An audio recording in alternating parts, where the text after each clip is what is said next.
Hello, everybody. I'm Laura Marroni. Let me start with introducing myself. I am the Executive Vice President of Diverse Alert Network Europe, which is an international, not-for-profit medical and research organization that offers many safety services to the scuba diving community worldwide. I am also a board member of the Society for the Documentation of Submerged Sites, and I'm very proud that last year I was introduced to the Women Divers Hall of Fame. So, as you can probably hear from my voice, I'm kind of a shy person, and I must admit that I feel more comfortable underwater than on a stage.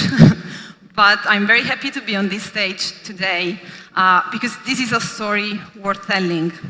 I'm going to tell you about not just one shipwreck, but this is a story of hundreds of shipwrecks that sank pretty much in the same period of time and quite close one to the other.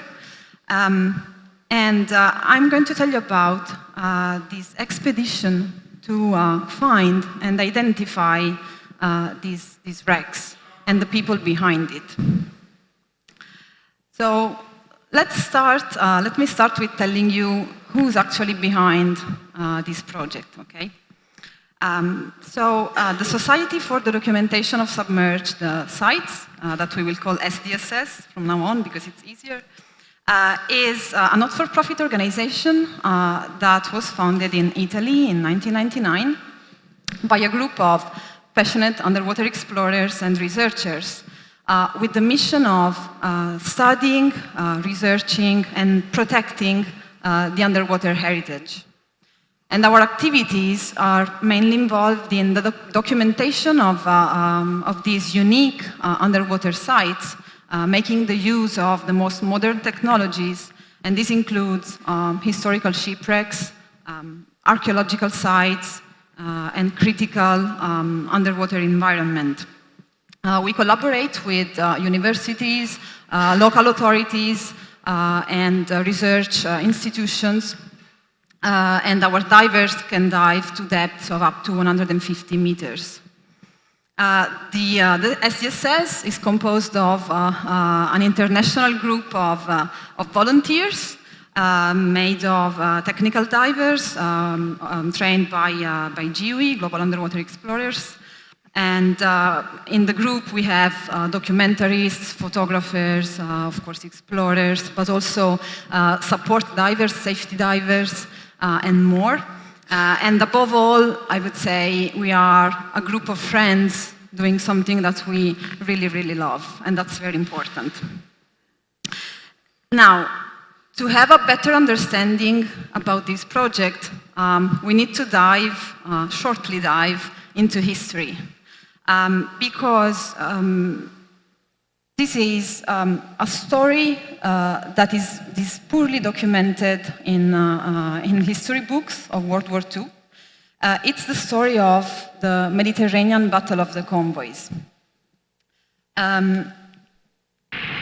This is a video from the Italian archives of World War II that shows some historical images of the battle. We are in the period between 1940 and 1943, when the Mediterranean was the theater of some of the greatest naval battles of World War II. And this battle was driven by the immense logistical needs of the Axis during the North African campaign, and at the same time, the need for Britain and the Allies to defend Malta and to stop the advancement of the German and Italian troops into North Africa. At stake was the control of the Mediterranean Sea, access to the Suez Canal, and to the oil wells of the Gulf. So there were hundreds of cargo ships loaded with all the war materials that was needed in the front in Africa that were heading to North Africa and bringing anything from motor vehicles to ammunition, soldiers of course, and more. And almost 90% of the materials actually reached its destination, but these was achieved at great cost because many hundreds of these ships sunk, and thousands of very young people lost their life during this battle. So today, the main scope of the Battle of the Convoys project is to find and identify these shipwrecks, as many as we can, to bring their memory back to life and to raise awareness about their historical importance. So this is the Battle of the Convoys project. Now let's go a bit deeper into the project itself. So it started in 2006, so quite a number of years ago, but this is the first time that we actually present the full results of this project at an international European conference. The very first years of the project, like all explorers in the room will know, were devoted to dry activities. Of course, there was diving as well, but mainly researching in libraries and historical archives to understand what happened to the ships, why they sank, also to have an idea of where they could be. And that took a lot of time. All the project was run in collaboration with the Italian local authorities and the Ministry of Culture and Underwater Heritage. And we found so far 43 wrecks, but there are many, many more. We documented 43. And they are just beautiful. Like you can see, I think these are some of the most amazing dive sites in the Mediterranean Sea. Their cargo is still full of precious items. And they are located in south of Sicily, so most of them are actually close to the coasts of Tunisia and Libya in the Gulf of Gabes. To reach them, we need many hours of navigation on board of this tiny, nice fishing boat that you see here. And usually an expedition lasts around 3 days, 2-3 days, depending on the weather condition. And then we go back on land. Lampedusa is our base, which is a small Sicilian island. We get some rest, and then we go back at sea for the next expedition. You might wonder why we use a fishing boat instead of a more sophisticated research vessel. And the reason is that fishermen like Mario, the captain of our fishing boat that you see here, are key to this kind of projects because they know where the wrecks are.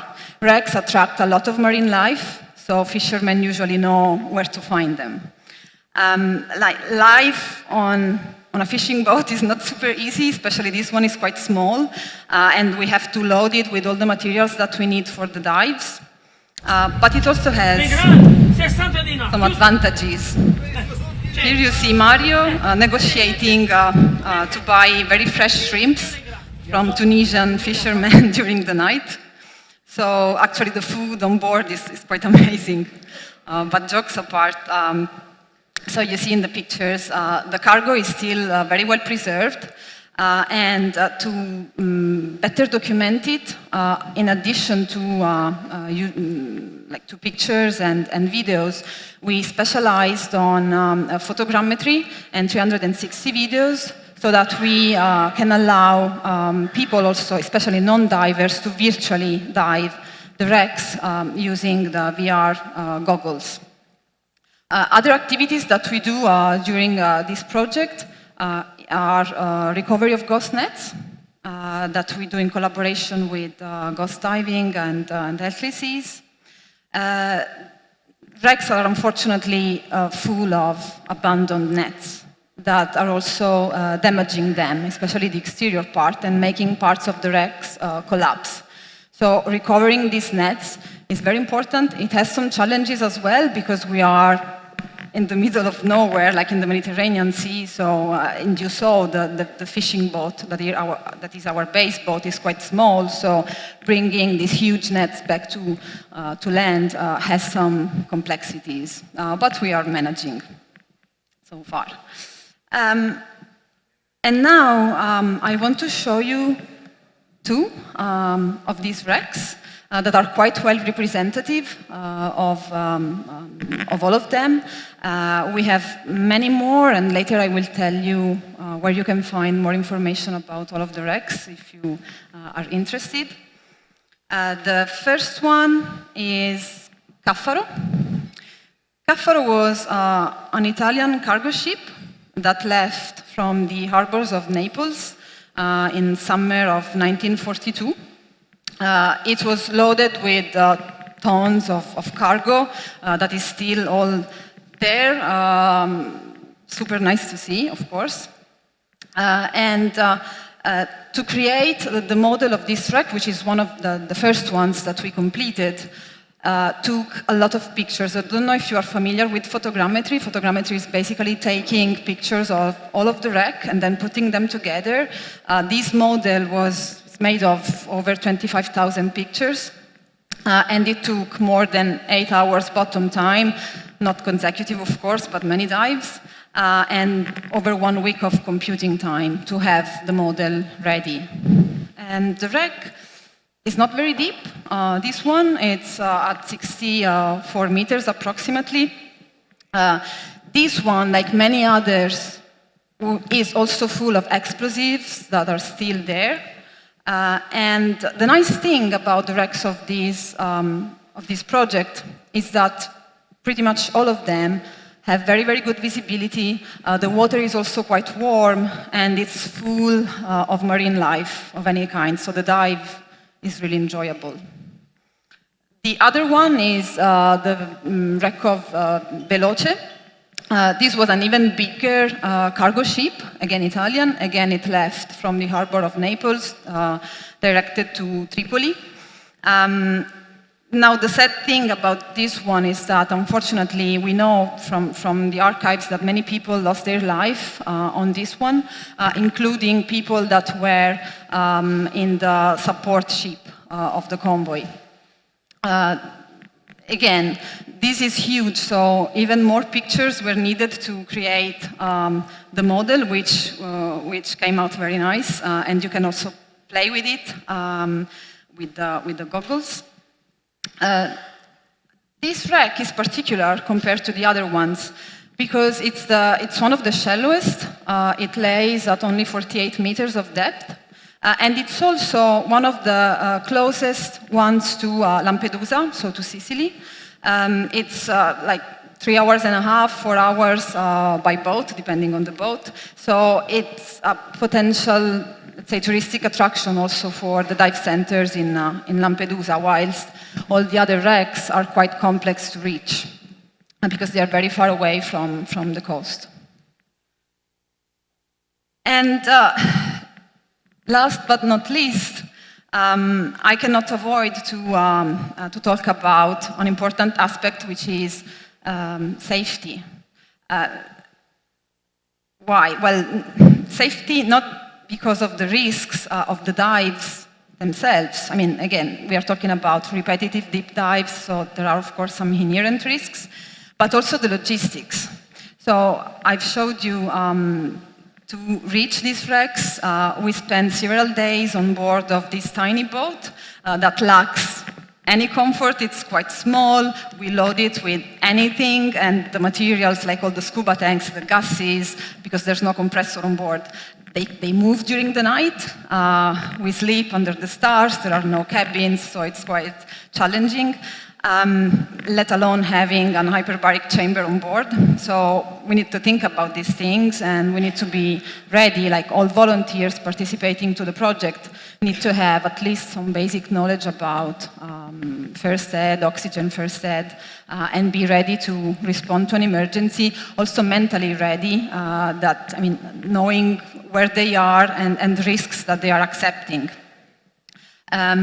So that's why we make sure that we have this kind of training amongst the volunteers, and also that we have all the safety materials that might be needed during the expedition on board.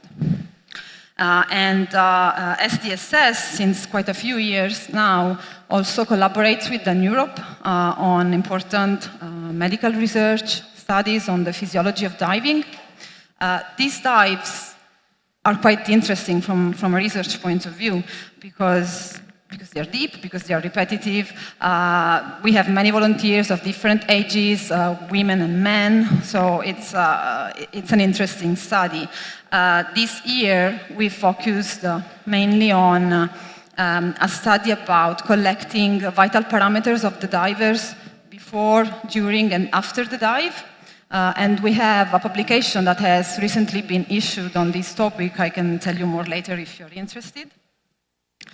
And yeah, I would like to quote a dear friend, Mario Arena, who is also the founder of SDSS and the leader of this expedition.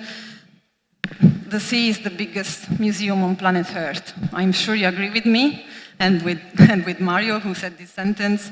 And there's still so much to explore. I think that's what we are all here for, after all. Thank you.